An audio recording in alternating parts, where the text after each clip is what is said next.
তৃণমূল কংগ্রেস চলে যাচ্ছে। তৃণমূল কংগ্রেসের গঙ্গা যাত্রা শুরু হয়ে গেছে। মানুষ তৃণমূলের উপরে থেকে আস্থা হারিয়েছে।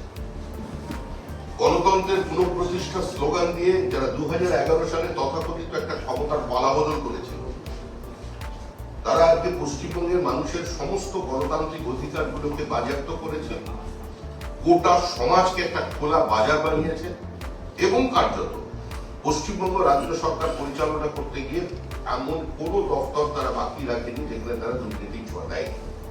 আমরা প্রথমেই বলেছিলাম এই নির্বাচনটা কোনো প্রতিদ্বন্দ্বিতা নেই, এই নির্বাচনে কোনো প্রতিযোগিতা নেই, এই নির্বাচনে কোনো সংঘবদ্ধ বিরোধী শক্তি নেই এবং মুখ্যমন্ত্রী গত 7 দফায় যে বক্তৃতা করেছেন, তার বক্তৃতার ভাষা, তার কন্টেন্ট শুনে মনে হয়েছে তিনি কার্যত একটা পঞ্চায়েত নির্বাচনে কোন জেলা পরিষদের প্রার্থী হয়ে বক্তৃতা করছেন।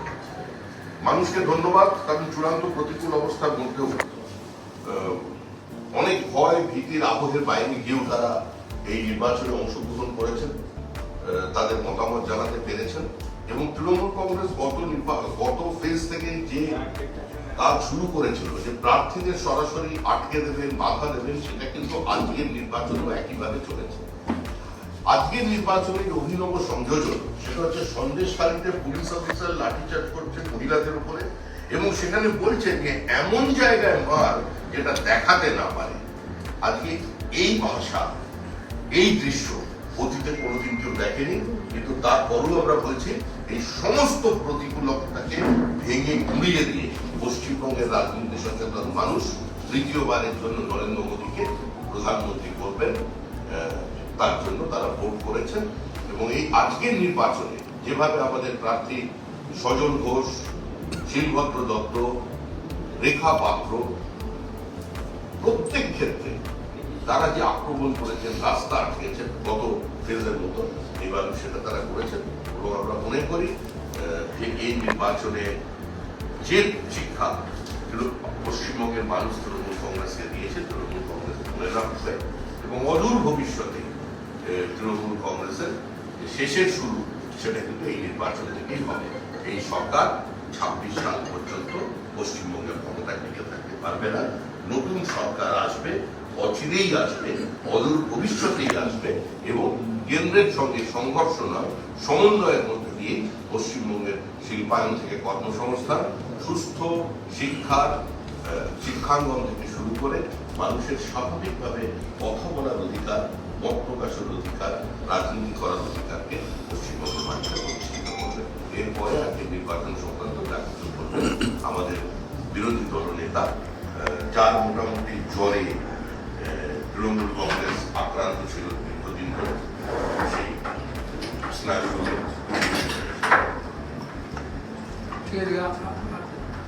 সম্মানীয় সাংবাদিক বন্ধুগণ, আমি প্রথমেই আপনাদের গণতন্ত্রের এই মহোৎসবের যে অক্লান্ত পরিশ্রম আপনারা 2 মাসেরও বেশি সময় ধরে করেছেন এবং পশ্চিমবঙ্গের গণতন্ত্র, সংবিধান, সংসদীয় ব্যবস্থা, মানুষের স্বাধীনতা রক্ষা করার জন্য কাজ করেছেন, তার জন্য পশ্চিমবঙ্গ প্রদেশ বিজেপির পক্ষ থেকে এবং বিরোধী দলনেতা হিসেবে আমার পক্ষ থেকে কৃতজ্ঞতা এবং অভিনন্দন জ্ঞাপন করি। আপনারা জানেন আমাদের পার্টির মিডিয়া ইনচার্জ মাননীয় তুষার ঘোষ মহোদয় আপনাদের দুপুরেই জানিয়েছিলেন যে যাকে আপনারা সারাদিনই পান, চিফ স্পোক্স পার্সন আমাদের মাননীয় রাজ্যসভার সদস্য শ্রমিক ভট্টাচার্য দাদা, তার সাথে আজকে আমিও থাকব। তাই আমি মিলিত হয়েছি। আমি শ্রমিকদাকে ধন্যবাদ জানাই এবং আমাদের দলের রাজ্য কমিটির সদস্য তথা এই নির্বাচনে দলের পক্ষ থেকে election commission, observer, special observer, police observer প্রত্যেকের সঙ্গে লিয়াজো করে নিষ্ঠার সঙ্গে কাজ করেছেন। এখনো তার কাজ বাকি, কারণ কাউন্টিং এর মতো একটি বড় ইভেন্ট বাকি রয়েছে। শিশির বাগেরিয়াজি, তাকেও ধন্যবাদ জানাবো। আমাদের মনটা এই মুহূর্তে 9টি কেন্দ্রের যেখানে ভোট হয়েছে সেখানে বুথগুলি থেকে স্ট্রং রুমে ইভিএম আসা, স্ট্রং রুম সিল করা ওই দিকে পড়ে আছে। তার সাথে সাথে বিকালবেলা যখন ভোট শেষ হচ্ছে সূর্যাস্তের আগে আগে সন্দেশখালী বসিরহাট লোকসভার অন্তর্গত সেই বেরমজু 2 জিপিতে ভয়ঙ্কর ঘটনা ঘটেছে। শাহজাহান শেখের বংশধর কুদ্দুস শেখ এবং অন্যান্য গুন্ডারা তারা সেখানে নির্বিচারে গুলি চালিয়েছেন। আমাদের কাছে খবর আছে যে ভারতীয় জনতা পার্টির একজন কর্মী প্রায় মৃত্যুপথে। অফিসিয়াল মৃত্যু আমি ডিক্লেয়ার করতে পারছি না, কারণ হসপিটাল থেকে ডিক্লেয়ার হয়। আর সাথে সাথে আরো বেশ কয়েকজন কর্মী অত্যন্ত গুরুতর ভাবে জখম হয়েছে। তাদেরকে হয়তো কলকাতা বা কল্যাণী এইমস এসব জায়গায় শিফট করতে হতে পারে। এটা নতুন কিছু নয়। গতকাল আমরা 6ষ্ঠ দফায় পুলিশের অত্যাচার দেখেছিলাম। 6ষ্ঠ দফার আগের দুদিন পশ্চিমবঙ্গ পুলিশ আর কলকাতা পুলিশের নাম তো অনেক আগে বদলে গেছে, মমতা পুলিশ বলে সবাই। তাদের আচরণ এবং বিশেষ করে ঊর্ধ্বতন কর্তৃপক্ষের একটা বড় অংশের আচরণ মানুষ জেনে গেছে, জানে, সবাই দেখছেন। তারা 6ষ্ঠ দফার ভোটের আগে ঘাটালের সাংগঠনিক জেলার সাধারণ সম্পাদক তন্ময় ঘোষ সহ ভারতীয় জনতা পার্টির পোলিং এজেন্টদের পর্যন্ত ছাড়েনি। 50-এর কাছাকাছি কেউ ডিটেন, কেউ 14 সালের মামলাতে ফরওয়ার্ড। আমরা গতকাল সন্ধ্যের পর থেকে মমতা পুলিশের ভয়ঙ্কর রূপ দেখেছি। মথুরাপুরে, জয়নগরে, সন্দেশখালীর যে জিপিতে আজকে এত বড় একটা ইনসিডেন্ট ঘটে গেল। আপনারাও পাবেন খবর একটু পরে, এক্সিট পোল হয়তো ঢাকা পড়ে যাবে, এত বড় ঘটনা ঘটে গেছে একটু আগে। তা সেখানেও প্রায় 7 জন আমাদের কার্যকর্তা, শক্তি কেন্দ্র প্রমুখ, পোলিং এজেন্ট, বুথ সভাপতি, কাউকে ছাড় দেয়নি। গোটা রাজ্য জুড়ে বিশেষ পুলিশ পাঠিয়েছিলেন, বাছাই করা পুলিশের লোকজন। আমি নন্দীগ্রামে ভোটের দিন দেখেছি, যত এই রাজ্যের কোম্পানির মালিকের চটি চাটা সব পুলিশ অফিসার বাছাই করা, মুর্শিদাবাদ, বাঁকুড়া সবকে পাঠিয়েছিলেন নন্দীগ্রামে। 16 জন আইপিএস। এখানেও ঠিক একইভাবে, এমনকি মুখ্যমন্ত্রীর যে ব্যক্তিগত নিরাপত্তা রক্ষী, মানে রক্ষী না, একটা পদমর্যাদায় উপরে সুপারভিশন করেন ডিআইজি রবীন্দ্রনাথ, তিনি সন্দেশখালীর দায়িত্বে চলে গেছিলেন। তিনি ডাইরেক্টর অফ সিকিউরিটিতে মিটিং করে 3 জন করে প্লেন ক্লথের লোকদের কাউন্টিং সেন্টারে রাখার ব্যবস্থা করে পরিকল্পনা করে সন্দেশখালীতেই ছিলেন। কলকাতা পুলিশের বিনীত গোয়েল বাছাই করে কিছু পুলিশ অফিসারকে দিয়েছিলেন হাওড়া এবং অন্যান্য জায়গা থেকে। সীমাহীন অত্যাচার করেছে, সারা রাত্রি ধরে অত্যাচার করেছে, এবং সেই অত্যাচারের বর্ণনা দেওয়া যাবে না। সন্দেশখালীর মা বোনেরা লাঠি, মাছ বা হাতের কাছে যা পেয়েছে তাই নিয়ে মিডনাইটে তাড়া করার পরে 7 জনকে নিয়ে পালিয়েছে কার্যত। মথুরাপুরে যেভাবে বয়স্ক কার্যকর্তাদের মারা হয়েছে, কুমিরমারিতে, গোসাবা এবং কুলতলির প্রান্তিক এলাকাগুলোতে যেখানে তফসিলি জাতির মানুষরা বসবাস করে, মৎস্যজীবী সম্প্রদায়ের মানুষরা বসবাস করে, দ্বীপ এলাকা, সেখানেও অত্যাচার, সীমাহীন অত্যাচার হয়েছে। ফাইনালি আজকের ভোট নিয়ে আসি। আজকের ভোটে তৃণমূল কংগ্রেসের ছোট থেকে বড় এবং রাজ্য প্রশাসন, পুলিশ, তারা সবাই ঝাঁপিয়ে পড়েছিল যে কিভাবে যেভাবেই হোক আজকে যাতে 9টা সিটি ওনাদের বস পশ্চিমবাংলার মালকিনকে, কারোর ম্যাডাম, কারোর পিসি, কারোর ইত্যাদি, তাকে যাতে তুলে দেওয়া যায়, সে চেষ্টা তারা ত্রুটি রাখেননি। আজকের নির্বাচনে এত হিংসার ছবি এসেছে এবং এত ভয়ঙ্কর ভয়ঙ্কর বিষয় সামনে এসেছে, আপনারাও দেখিয়েছেন, আমরাও তার অনুভূতিও পেয়েছি। এবং এই প্রথমবার আমি অনেকদিন ভোটে লড়ছি, শ্রমিকদাও অনেকবার ভোটে লড়েছেন, বাকি দুজনও সিনিয়র লিডার এই রাজ্যের। তা আমরা কখনো দেখিনি যে হিন্দুদের ভোটদান করা থেকে আটকানো হচ্ছে। এর নতুন ট্রেন্ড। মোদিজি ভারতবর্ষে দায়িত্বে আসার আগে আমরা ইউপিতে শুনতাম, পশ্চিম ইউপিতে যারা আপার কাস্ট তারা লোয়ার কাস্টকে আটকাত, হরিয়ানাতে শুনতাম, বিহারে শুনতাম, এগুলো সব মোদিজি আসার আগে শুনতাম, দেখতাম। তখন অতটা ইলেকট্রনিক্স চ্যানেল ছিল না। এর নতুন টেন্ডেন্সি, যেখানে হিন্দুরা সংখ্যায় কম আছে, তাদেরকে বিভিন্ন জায়গায় আটকানো হয়েছে এবং ফাইনালি কয়েক লক্ষ হিন্দু আজকের ভোটদান থেকে বঞ্চিত হয়েছেন, যার বেশিরভাগ অংশটাই ডায়মন্ড হারবার লোকসভা কেন্দ্রে।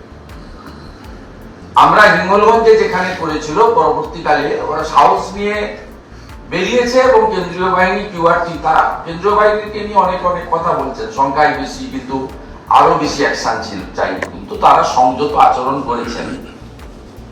কারণ যেভাবে শীতলকুচির ঘটনা ঘটিয়ে কেন্দ্রীয় বাহিনী জওয়ানদেরকে মেলাইন করা হয়েছে এবং তাদেরকে সিআইডি কে লাগিয়ে হেনস্থা করা হয়েছে, ব্যক্তিগতভাবে তাদের লাইফ ডিস্টার্ব করা হয়েছে, তারপরেও কেন্দ্রীয় বাহিনী আমি বলবো প্রপারলি রেসপন্ড করেছেন। সংখ্যায় অনেক বেশি ছিলেন, হয়তো টাইম লেগেছে, কারণ রাজ্য পুলিশ তাদেরকে প্রতিনিয়ত মিসগাইড করেছে।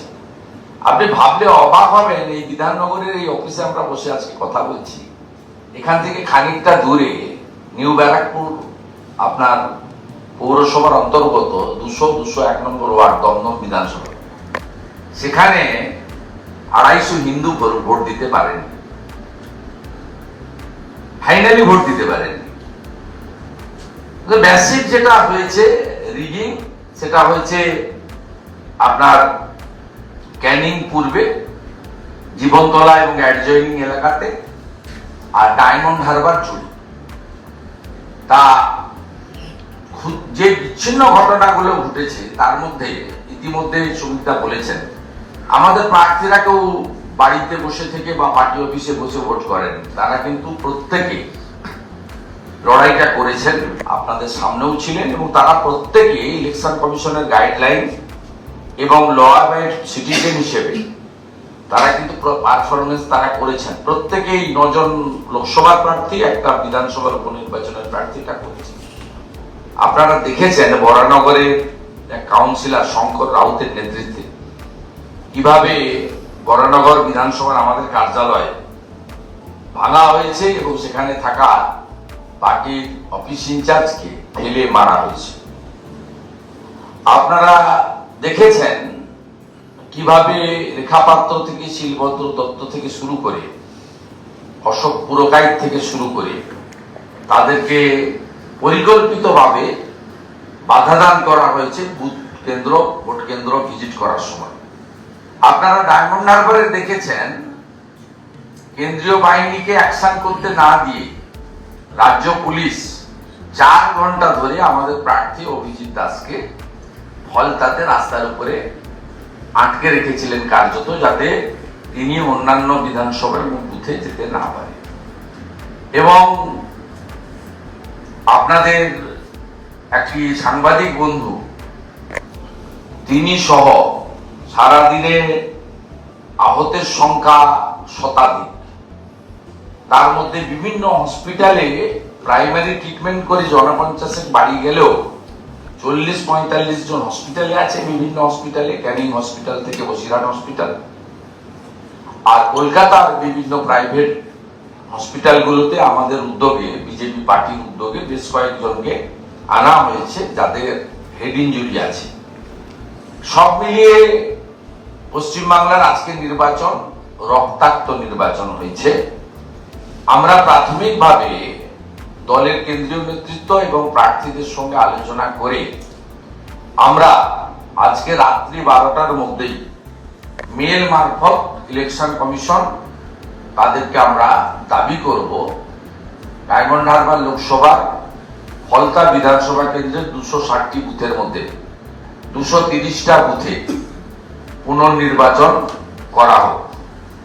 এর বাইরেও ডায়মন্ড হারবার বিধানসভা সহ বজবজ মহেশতলা বিচ্ছিন্নভাবে আরো শতাধিক বুথে আমরা ওই লোকসভা কেন্দ্রে ওই বুথগুলোতে পুনর্নির্বাচন দাবি করব এবং আগামীকাল স্কুটিনিতে এই বুথগুলোর ওয়েবকাস্টিং ভিডিও যাতে সম্পূর্ণভাবে সব দলের প্রার্থী এজেন্টের উপস্থিতিতে দেখা হয়, সিম্বলিক 2-4টে নয়, তার জন্য আজকেই আমরা দাবি প্লেস করব, এই সিদ্ধান্ত আমরা নিয়েছি। এর বাইরেও জয়নগর লোকসভা কেন্দ্রে আমাদের ক্যানিং পূর্বের অল্প কিছু বুথ আছে, আর যাদবপুর লোকসভা কেন্দ্রের ভাঙড় 1 নম্বর ব্লকের একটি গ্রাম পঞ্চায়েতের বেশ কয়েকটি বুথ আছে। এইভাবে আমরা বেশ কিছু বুথে আমরা পুনর্নির্বাচন দাবি করব। তারপরেও আমরা এটুকু বলতে পারি, যেভাবে এত কিছুর পরেও প্রায় 80% কাছাকাছি, কোথাও 75, কোথাও 74, কোথাও 76, 80 নিচে হবে, ইন বিটুইন 72 থেকে 80-র মধ্যে হবে।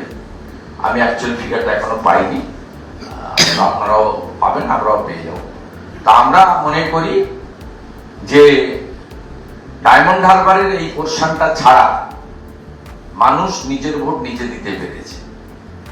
কোথাও কোথাও এজেন্টদেরকে সকালবেলা শুধু বিজেপি নয়, অন্য দলের এজেন্টদেরও, বিরোধী দলের কোথাও কোথাও বের করে দেওয়ার ফলে তৃণমূল কংগ্রেসের গুন্ডারা এই ভোটটা পুরো পুলিশের সঙ্গে হয়েছে। তৃণমূলের রোল খুব একটা এই ভোটে নেই। পুলিশের সাহায্যে তারা কোথাও কোথাও অ্যাবসেন্ট এবং মৃত ভোটার 20টা, 30টা, 50টা করে করেছে। বিকালে টালিগঞ্জের বেশ কিছু বুথে বিজেপি বা অন্য বিরোধী দলের এজেন্ট না থাকার সুযোগ নিয়ে ভোট দিয়েছে। তবে মোরাললেস ডায়মন্ড হারবার এবং ফলতার গ্রামীণ এলাকা ছাড়া, শহর এলাকার একটা অংশ ছাড়া, আর দমদমের কিছু পার্টিকুলার বললাম অল্প জায়গা ছাড়া, বাকি জায়গাতে আমরা প্রত্যেককেই জিজ্ঞেস করেছি অভিযোগকারীকে যে আপনি আপনার পরিবার, আপনার পরিচিত জনরা ভোট দিতে পেরেছেন কিনা। তা ম্যাক্সিমাম মানুষই বলেছেন যে আমরা অনেকদিন পরে এবারে ভোট দিতে পেরেছি। তাই আমাদের পরিষ্কারভাবে বক্তব্য যে ইলেকশন কমিশন গাইডলাইন এসওপি বানিয়েছিলেন গোটা ভারতবর্ষের জন্য, পশ্চিমবঙ্গের জন্য ভবিষ্যতে আলাদা এসওপি না বানালে এখানে কখনোই সংখ্যায় পর্যাপ্ত পরিমাণ কেন্দ্রীয় বাহিনী দেন আর মিলিটারি দেন। পশ্চিমবঙ্গের ক্ষেত্রে আলাদা করে ভারতবর্ষের সংবিধান প্রদত্ত ক্ষমতা অনুযায়ী যে body, independent body, election commission কখনোই এখানে রক্তপাতহীন, মৃত্যুহীন, ত্রুটিমুক্ত, অবাধ, গণতান্ত্রিক, বহুদলীয় প্রার্থীদের অংশগ্রহণে নির্বাচন পশ্চিমবাংলায় কখনোই 100% ত্রুটিমুক্ত হবে না। তাই ইলেকশন কমিশনের কাছে আজকের দফার ভোট নিয়ে ভারতীয় জনতা পার্টির পক্ষ থেকে সুনির্দিষ্ট আবেদন, যা লিখিত আকারে আমাদের দল আজকে জানিয়ে দিবে কয়েক ঘন্টার মধ্যে। সেটা 1 নম্বর আবেদন, যে সমস্ত বুথ কেন্দ্রে বিভিন্ন রাজনৈতিক দল বা নির্দল প্রত্যাশীদের পোলিং এজেন্ট ঢুকেছিল, ভোটের সিলিং এর সময় তারা ছিল না বা তাদেরকে সকালবেলা বের করে দেওয়া হয়েছে, সেই বুথের ক্ষেত্রে ইলেকশন কমিশনকে ব্যবস্থা নিতে হবে। 2, আমি সকালবেলায় 10:30টার সময় এক্স হ্যান্ডেলে দিয়েছিলাম ডায়মন্ড হারবারের 131টা সহ প্রায় 700-800 বুথে ক্যামেরা অফলাইন ছিল। ইলেকশন কমিশন অফ ইন্ডিয়া পশ্চিমবঙ্গের পঞ্চায়েত এবং বিগত ভোটগুলোর অভিজ্ঞতার ভিত্তিতে ওয়েবকাস্টিং ক্যামেরা তারা ম্যান্ডেটারি করেছিলেন যদি ইভিএম খারাপ থাকে তার জন্য 1 ঘন্টা 2 ঘন্টা দেরি হয়ে ইভিএম বদল না হওয়া পর্যন্ত হয়, তাহলে আমাদেরকে ইলেকশন কমিশনে যেদিন আমি মাননীয় শিশির দা এবং জগন্নাথ চট্টোপাধ্যায় গিয়েছিলাম বেবি ফরিয়া স্ট্যান্ডে, সেদিন বলা হয়েছিল সুন্দরবনের কিছু শ্যাডো জোন ছাড়া সর্বত্র ওয়েবকাস্টিং ক্যামেরা থাকবে এবং চালু রাখার গ্যারেন্টি আমাদের। আমরা যখন তালিকা চেয়েছিলাম শ্যাডো জোনের, election commission CO mister Ali Jaftab আমাদের জানিয়েছিলেন যে একটাও শ্যাডো জোন নেই, আমরা সব জায়গায় অল্টারনেট ব্যবস্থা করেছি। তার মানে এই যে 700-800 বুথে, যার মধ্যে 131টা শুধু ডায়মন্ড হারবারে, এই বুথগুলোতে কেন ক্যামেরা দীর্ঘ সময় ধরে নন ফাংশনিং থাকলো, এর তদন্ত করে যথোপযুক্ত ব্যবস্থা ইলেকশন কমিশন নিক বিফোর কাউন্টিং, এটাও আমরা দাবি করব। এবং পরিশেষে এত কিছুর পরেও যারা নরেন্দ্র মোদীজিকে তৃতীয়বার প্রধানমন্ত্রী করার জন্য আর পশ্চিম বাংলায় এই জঞ্জাল মুক্ত করার জন্য, পশ্চিমবাংলায় গণতন্ত্রকে প্রতিষ্ঠিত করার জন্য একটি রাষ্ট্রবাদী ডবল ইঞ্জিন সরকার তৈরির লক্ষ্যে বিধানসভা নির্বাচনের আগে লোকসভা নির্বাচনের গণতন্ত্রের এই মহোৎসবে অংশগ্রহণ করেছেন এবং ভারতীয় জনতা পার্টিকে সমর্থন করেছেন, তাদের প্রত্যেকের প্রতি আমরা কৃতজ্ঞতা জ্ঞাপন করি। এবং 4 তারিখে নরেন্দ্র মোদীজি তৃতীয়বার প্রধানমন্ত্রী হচ্ছেন, সবাই জেনে গেছে। আসুন ওই দিন আমরা অন্যের বিরক্তির কারণ না হয়ে নরেন্দ্র মোদীজিকে তৃতীয়বারের প্রধানমন্ত্রী করার সেলিব্রেশনে বা মহোৎসবে অংশগ্রহণ করি। সুন্দর বলছি, এক্সিট পোল শুরু হয়ে গেছে, বিজেপিকে দেখাচ্ছে 21 থেকে 25 এরকম। এইটাকে কতটা আপনি গ্রহণযোগ্য বলে মনে করছেন? আমি বারে বারে বলেছি, ভারতীয় জনতা পার্টি আমার ব্যক্তিগত মূল্যায়ন, কারণ আমাদের নেতারা, আমাদের সবচেয়ে বড় ক্যাম্পেনার ছিলেন যশস্বী প্রধানমন্ত্রী। তিনি বলেছেন আমি 42টা লোকসভা কেন্দ্রেই মানুষকে আবেদন করছি। তিনি প্রেডিকশন করেন, আবেদন করেছেন যে সবাই ভোট দিন।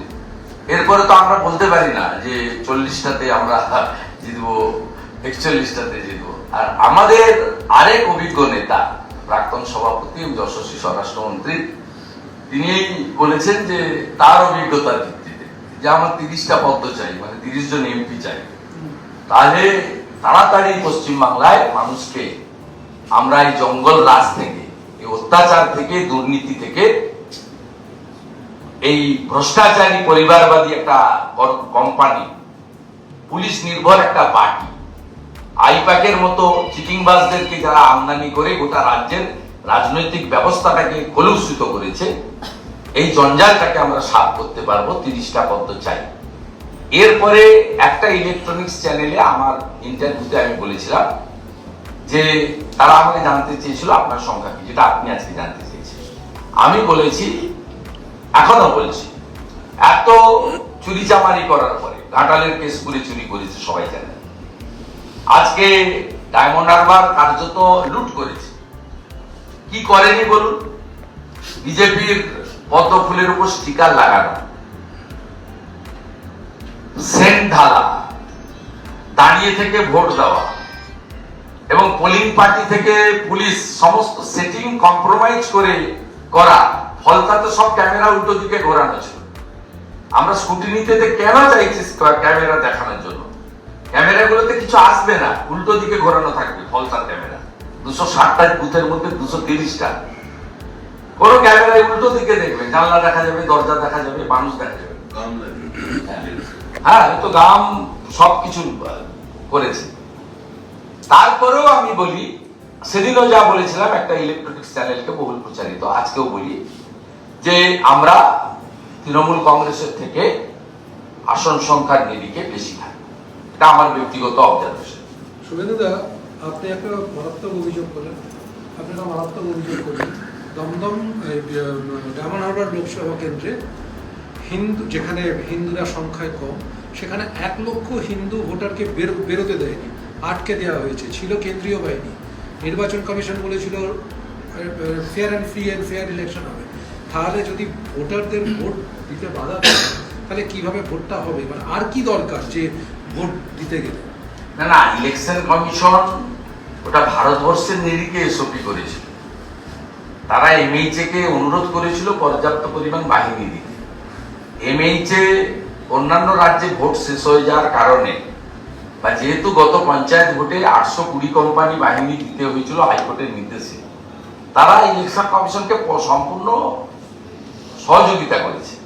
কিন্তু আপনার এক্ষেত্রে বুঝতে হবে যে কিউআরটি গুলোতে এলিয়া চিনিয়ে দেওয়ার জন্য অফিসারটা এএসআই বা এসআই ছিল পশ্চিমবঙ্গ সরকারের। আমি এএসআই বা এসআই এর বিরুদ্ধে আমার কোনো রাগ নেই, কিন্তু তার যে কন্ট্রোলিং অথরিটি উপরের বসেরা, তারা তাকে যা বলবে তাই করতে হবে। নইলে কালিম্পংয়ের যে ছেলেটি আছে তাকে পুরুলিয়ার কোনো গ্রামে পাঠানো হবে, সুন্দরবনের কোনো গ্রামে থাকা পুলিশের ডিউটি করা সাধারণ কনস্টেবল তাকে এক রাত্রে জমগা বা কালচিনিতে পাঠিয়ে দেওয়া হবে। দুটো প্রতিষ্ঠিত উদাহরণের ক্ষেত্রে আমি বলি, 2022 সালে পৌরসভা ভোটে ইভিএম এ যে ভিভিপ্যাট ছিল না, সব মেশিন বদলানো হয়েছিল। সেই ভোটে তাহেরপুরে ছোট্ট একটা মিউনিসিপ্যালিটিতে লেফট জিতে গেছিল। পরের দিন সকাল 7টাতেই ওসিকে ক্লোজ করে দেওয়া হয়, ট্রান্সফার করা হয়। সাগরদিঘি বাই ইলেকশনে টিএমসি হেরে গেছিল বলে রাতারাতি এসপি কে এনে ব্যাটালিয়নে বসিয়ে দেওয়া হয়। এই যে ছোট্ট ছোট্ট বিষয়গুলো আছে, এর ফলে কিউআরটি যেখানে পৌঁছাতে 15 মিনিট সময় লাগে, তাকে মমতা পুলিশ, আমি পশ্চিমবঙ্গ পুলিশ বলি না, মমতা পুলিশ, তারা তাকে ঘুরিয়ে ফিরিয়ে নিয়ে গেছে 50 মিনিট পরে, এবং ফোন করে দেওয়া হয়েছে যে তোমরা যা করছো শেষ করো, নয় সরে যাও, কিউআরটি যাবে। আপনি টিভিতে দেখেছেন অভিজিৎ দাস নিকনেম ববি, ভারতীয় জনতা পার্টির প্রার্থী, ভূমিপুত্র, তাকে 4 ঘন্টা লেগেছে সরাতে। একই দৃশ্য 6 পেজে আপনারা দেখেছেন। ডাক্তারের চাকরি ছেড়ে একটি ট্রাইবাল আদিবাসী যুবক ডাক্তার প্রণব টুডু, তাকে গড়বেতার খড়কুসমাতে তৃণমূলের গুন্ডারা, ওখানেও শাহজাহানের বংশধররা আছে, তারা যেভাবে মেরেছে আপনারাই দেখিয়েছেন। আপনারা দেখেছেন 2.5 ঘন্টা ধরে হিরণ চট্টোপাধ্যায়কে কিভাবে কেশপুরে আটকানো হয়েছে, এবং সিএপিএফ প্রম্পট রেসপন্স করেছে, পৌঁছানোর চেষ্টা করেছে, তাকে মিসগাইডেড করেছে স্টেট পুলিশ। আর ইন্ডিপেন্ডেন্টলি সিএপিএফ কে কাজ করার অধিকার ইসিআই দেয়নি। ইসিআই যে দুজনের চোখ দিয়ে এই ইলেকশনটা দেখছিলেন, সিও কে বাদ দিলে, একজন হলেন স্পেশাল অবজারভার মিস্টার অলোক সেনা আইএস, উনি মানে টু সাম এক্সটেন্ট চেষ্টা করেছেন, আমরা রেসপন্স পেয়েছি। আরেকজন police observer mister Anil Sharma, senior IPS, ওনার রোল স্যাটিসফ্যাক্টরি ছিল না। আমি বাইরের অফিসার, এর আগেও ভোট করে গেছেন, উইথ ডিউ রিগার্ডস। আমি ওনাকে টেলিফোন করেও বলেছি 7-8 দিন আগে, আপনার রোল, আপনি পুলিশের ইলেকশন কমিশনের কাছ থেকে মেডেলও পেয়েছেন, এর আগে অনেক ভোট করেছেন, এবারে আপনার রোল নট স্যাটিসফ্যাক্টরি। অনেকগুলো ঘটনায় এনআইএ টিম ভূপতিনগরে আক্রান্ত হওয়ার পরে আপনি কোনো অ্যাকশন নেন, তারপরে ছেড়ে দেন, আমার ওখানে সিআই ছাড়া রেড করেছি, আমি কোর্টে গিয়ে প্রোটেকশন নিয়েছি বা কোর্ট ইন্টারফেয়ার করেছে, সেক্ষেত্রে কিন্তু ইলেকশন কমিশনের উচিত ছিল, কারণ ওই রেডের টিমে আইটির লোক ম্যান্ডেটারি, এবং ইসিআই ভিডিওগ্রাফি ক্যামেরা রাখতে হবে, আইপ্যাক এর লোক নিয়ে রেড করার কথা নয়। তাই সব মিলিয়ে এই যে নতুন ট্রেন্ড, হিন্দুদের ভোটদান করা আটকানো, এটা পশ্চিমবাংলায় ছিল না। আমরা কখনো হিন্দু মুসলমান করি না, জাতপাত এখানে স্থান পায় না, নিজ নিজ ধর্ম পালন করি। এগুলো স্বামী বিবেকানন্দের শিক্ষা, আমাদের পশ্চিমবঙ্গে শ্রী চৈতন্য দেবের শিক্ষা, প্রেম প্রীতি ভালোবাসা দিয়ে। এখানে ঠাকুর অনুকূল চন্দ্রকে মানুষ ভগবানের চোখে দেখেন, এরকম বহু মনীষী সন্ত রয়েছেন। তাই এখানে এইসব জিনিস, কারো বাড়িতে কেউ গেলে তার জন্য হিন্দুদের জন্য আলাদা চায়ের কাপ, মুসলমানদের জন্য আলাদা চায়ের কাপ, পশ্চিমবঙ্গে এইসব কালচার নেই। কিন্তু এই ট্রেন্ড খুব খারাপ। এগুলো যখন কলেজে পড়তাম শুনতাম যে উঁচু জাতের লোকরা, আমি আর জাতের কথা বলছি না, নিম্নবর্ণের যারা পিছিয়ে পড়া সামাজিক ভাবে, যাদের বাবা সাহেব আম্বেদকর প্রোটেকশন দিয়েছে, তাদের বিআরটিআরে ভোট দিতে দিতে দেওয়া হতো না। একটা সময় এগুলো ছিল, মোদিজি এগুলো এসে ভেঙে দিয়েছেন। মোদিজি আসার আগে ভারতবর্ষে ইলেকশন তো পরিবার কেন্দ্রিক, জাতপাত কেন্দ্রিক এবং তোষণের মাধ্যমে। এখন তেলেঙ্গানা আর পশ্চিমবঙ্গে কিছুটা অ্যাপিজমেন্টটা রয়ে গেছে, বাকি স্টেটগুলোতে এগুলো উঠে গেছে। এখন ইউপিতেও যোগী আদিত্যনাথজির নেতৃত্বে জাতপাতটা কার্যত উঠে গেছে, মানে রাষ্ট্রবাদীরাই ওখানে শাসন ক্ষমতায় আছে। তাই ইন্ডিপেন্ডেন্টলি সিএপিএফ এর কিছু মানে করার সুযোগ খুব লিমিটেড আছে, কিন্তু সিএপিএফ এর রোলটা ছিল বলেই আমার মতো পশ্চিমবাংলার কোটি কোটি ভোটার ভোট দিতে পেরেছেন। এবং প্রথম ফেজ থেকে আজকের ফেজ দেখবেন 21 এবং 19-এর তুলনায় 19-এ তো আপনার 30% স্টেট পুলিশ ছিল, 70% প্যারামিলিটারি ছিল, এবং 21-এও তো আপনারা জানেন যে 4-5% ভোট কম পড়ছে। তার কারণ হচ্ছে ম্যাসিভ যে ফলস ভোটিং, এটা সিএপিএফ এর প্রেজেন্স থাকার জন্যই সম্ভব হচ্ছে না। Within the limitation of the CAPF and as per the guideline of the ECI, they are performing well. কিন্তু তাদের লিমিটেশনটা পশ্চিমবাংলার জনগণকে বুঝতে হবে। অনেকেই মেসেজ করে আমাকে বলেছেন যেটা কি এত পুলিশ হোক, আর আমি তাকে জিজ্ঞেস করেছি যে আপনি ভোটটা দিতে পেরেছেন কিনা, বলছে হ্যাঁ। আপনার পরিবার পেরেছে কিনা, হ্যাঁ। পাশের বাড়ি পেরেছে কিনা, হ্যাঁ। ফলতা ডায়মন্ড হারবার ছাড়া প্রায় বলেছে হ্যাঁ। তারপরে ফাইনালি আমি তাকে জিজ্ঞেস করেছি এই যে আপনি ভোটটা দিতে পেরেছেন কতদিন পরে না অনেক দিন পরে। আমরা অনেকদিন ভোট দিইনি, অনেকদিন পরে ভোটটা দিতে পেরেছি, সে তার ক্রেডিট গোজ টু সিএপিএফ। কিন্তু সিএপিএফ কে যে অ্যাকশন মুডে দেখার প্রয়োজন ছিল সেটা সিএপিএফ এর হাত পা ইসিআই গাইডলাইন এবং স্টেট পুলিশের সঙ্গে মানে লিয়াজো করে তাদের যে কাজ করার যে গাইডলাইন, তার জন্যই এটা সম্ভব হয়েছে। এটা মানে বাধাপ্রাপ্ত হয়েছে।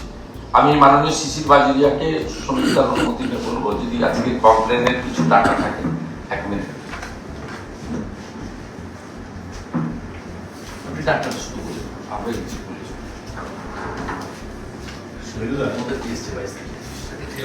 আমাদের 21 থেকে 25 Overall 350 plus মানে all India basis. All India basis 350 আপনাদের কি नहीं बंगाल है इलेक्शन कमीशन के डाटा दिए আপনাদের কি আছে এই ডাটা অনুযায়ী এক্সিট 855 কমপ্লেন এসেছে টোটাল।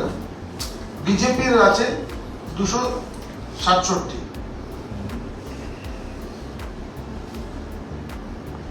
সব থেকে বেশি কমপ্লেন করেছে টিএমসি, সরি সিপিএম, আর সব থেকে কম কমপ্লেন 13, মাত্র 13। সেটা হয়তো ভুল করে দিল, ভুল করে দিল 13টি কিন্তু কমপ্লেন করলো মানে নটা কনস্টিটিউয়েন্সির মধ্যে। নটা কনস্টিটিউয়েন্সির মধ্যে 13টা করেছে, 13টা। টিএমসি 13 থেকে 17, বিজেপি 23 থেকে 27। টিএমসি 13 থেকে 17, বিজেপি 23 থেকে 27। ঠিক আছে, আমি যা বলি মিলিয়ে বলবো।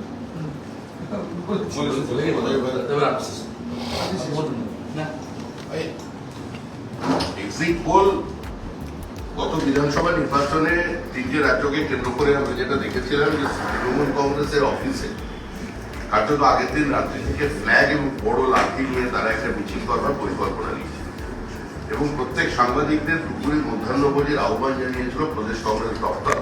একটি ব্যান্ড পার্টি যায় কলেজ স্ট্রিট থেকে, তারা যখন গিয়ে পৌঁছয় তখন দরজার তালা ছিল এবং অনেক সাংবাদিকই দুপুরবেলা বলে এসেছিলেন বাড়িতে লাঞ্চ করবেন না, কিন্তু আবার তাদের ফিরে যেতে হয়েছিল। আমি দলের পক্ষ থেকে প্রথমে তো শুভেন্দু সকলকেই অভিনন্দন জানিয়েছেন। একটা কথা বলেন, সেটা আমি যোগ করে দিই যে আমরা তো শুনেছিলাম, দেখুন এটা আমি আবার আগে রিপিট করছি, কারণ গণতান্ত্রিক ব্যবস্থায় বহুদলীয় রাজনীতিতে একটা সুস্থতা বা একটা রাজনৈতিক সৌজন্য থাকে। একটা লোকসভা নির্বাচনে ভারতবর্ষের সর্ববৃহৎ রাজনৈতিক দল হয়েছিল বিজেপি, আর সর্বকনিষ্ঠ দল হয়েছিল দেবেগৌড়ার পার্টি। দেবেগৌড়া হয়েছিলেন প্রধানমন্ত্রী আর বিজেপি হয়েছিল বিরোধী দল। তো এটি this is the unique of Indian multi party system. তো সেখানে আমাদের যিনি বিরোধী দলনেতা তিনি মুখ্যমন্ত্রীকে নন্দীগ্রামে হারিয়েছিলেন। মুখ্যমন্ত্রী তিনি বিরোধী দলনেতা হয়েছেন, মুখ্যমন্ত্রী পরের বার জিতে তিনি আবার মুখ্যমন্ত্রী হয়েছেন। তো এটা তো ইউনিক ভাবে স্পোর্টিংলি নেওয়া উচিত ছিল, কিন্তু সেটা নেওয়া হয়নি। এই যে লোডশেডিং, তত্ত্ব চুরি, 420, তার বাবাকে আক্রমণ, এটা কোনো সুস্থ রাজনীতির লক্ষণ নয়। এবারেও নন্দীগ্রামে তারা খুন করল, মুখ্যমন্ত্রী বলে দিলেন যে আমি প্রতিশোধ নেব, আর তার উত্তরাধিকারী জায়গাটা চিনিয়ে দিলেন, বাড়িগুলো চিনিয়ে দিলেন। এবং সেখানে আমাদের রথিবালা আড়ি তিনি খুন হলেন, একজন মহিলা, এবং তার ছেলে মৃত্যুর সঙ্গে লড়াই করছে, একজনের চোখ আমাদের চলে গেছে। এটুকুনি আপনাদের আমরা বলবো যে দেখুন, ভবিষ্যৎবাণীর কিছু নয়, যে অন্তত নন্দীগ্রাম কেন্দ্রে আমরা বলেছিলাম সূর্যগ্রহণ হয়েছে না চন্দ্রোদয় হয়েছে পরে জানা যাবে, যে ব্যবধান শুভেন্দু অধিকারী ছিল তার পাশে একটা শূন্য বসবে। 20,000-এর মার্জিন আমাদের নন্দীগ্রামে থাকবে। আর আমি 2 বছর ধরে যে কথা বলে আসছি, আজকেও সেটা বলছি স্টেটমেন্ট পার্টির তরফ থেকে, যে 2024-এর যে 4 জুন বিজেপি যখন সমস্ত ফলাফল আসবে, বিজেপি পশ্চিমবঙ্গের প্রাপ্ত আসনের সংখ্যা 24-এর পর থেকে গোনা শুরু হবে। ধন্যবাদ। আচ্ছা, সবাইকে একটা প্রশ্ন পান্ডে আপনি করবো। বলেছেন 295 সিট অবশ্যই আমাদের আসবে, ইন্ডিয়া জোটের একটাও সিট কম হবে না।